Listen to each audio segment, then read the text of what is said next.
From England, the esteemed Lord Puffinballs. Let's hear it for Lord Puffinballs. Oh yes. Where are you, Lord Puffinballs?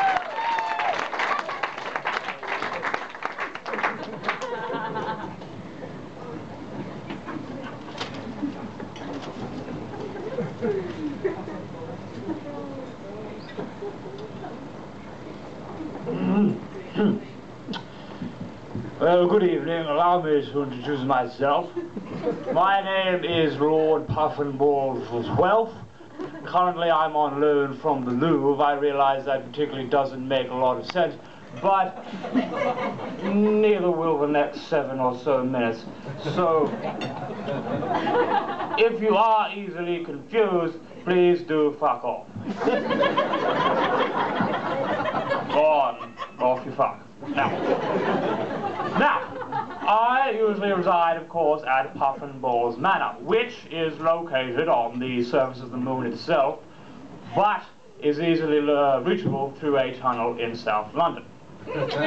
Now, I was born to my father, Mrs. Lord Puffinballs the 12th. Hey, it was good about that.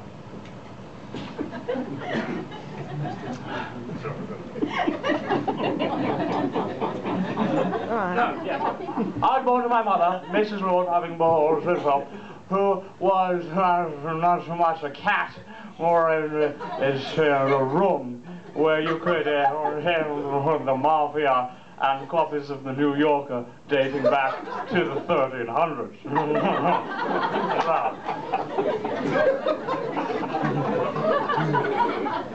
I have fond memories of growing up on Puffinballs Manor, strolling through the green grass, lying under the green trees, climbing up on the green mossy rocks, seeing my mother grin with envy as I sold to her green apples for green money. But it wasn't until I left the grounds that I really found a life for myself. I remember, of course, when I met my wife, a quite striking woman. I was hunting in the savannah, and after a long day of hunting, rhino, elk, giraffe, zebra, DeLoreans, and elephants, I decided to go back to the local tribe to discuss glam rock with the chief. We were halfway through discussing the philosophical benefits of David Bowie's hair when the most striking woman emerged from the bracken. Oh. Pardon me, I tell you, I was like an ox in heat. Yes. I was so startled that I shot her in the face with my blunderbuss.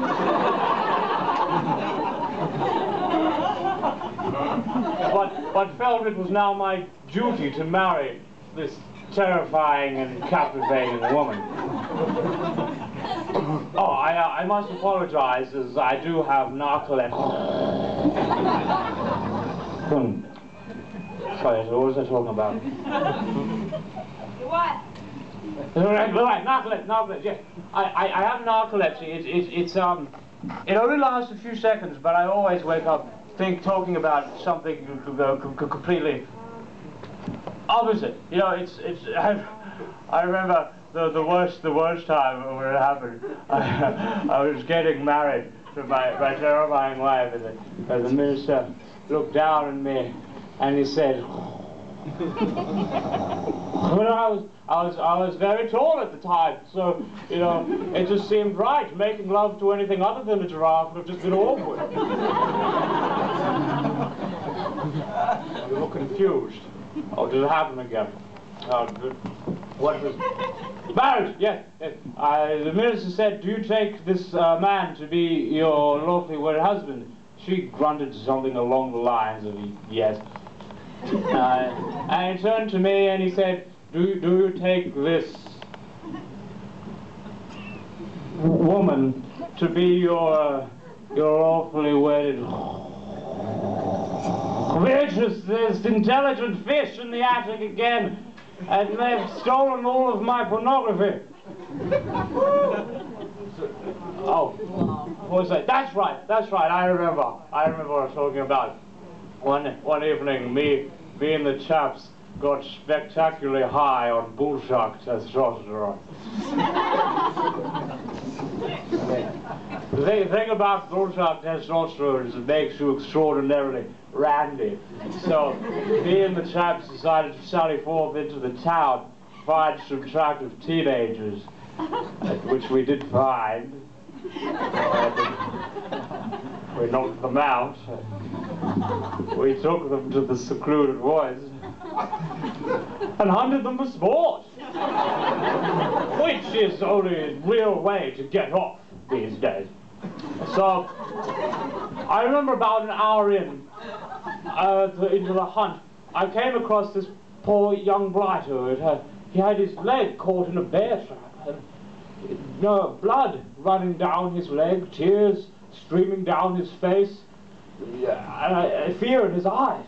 You know, I just thought, what have I become? You know, what sort of monster am I? What am I doing? So I shot him in the ball. But you must understand, it was really, really, really funny.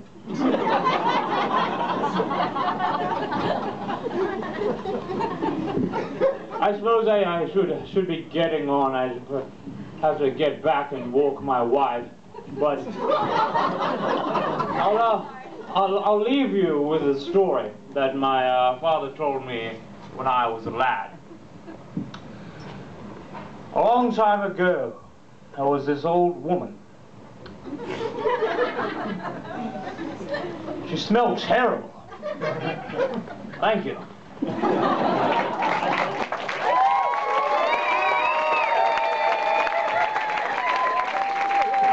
Lord Puffinballs. All right, keep the applause going. Whistles, cheers. The lovely Kira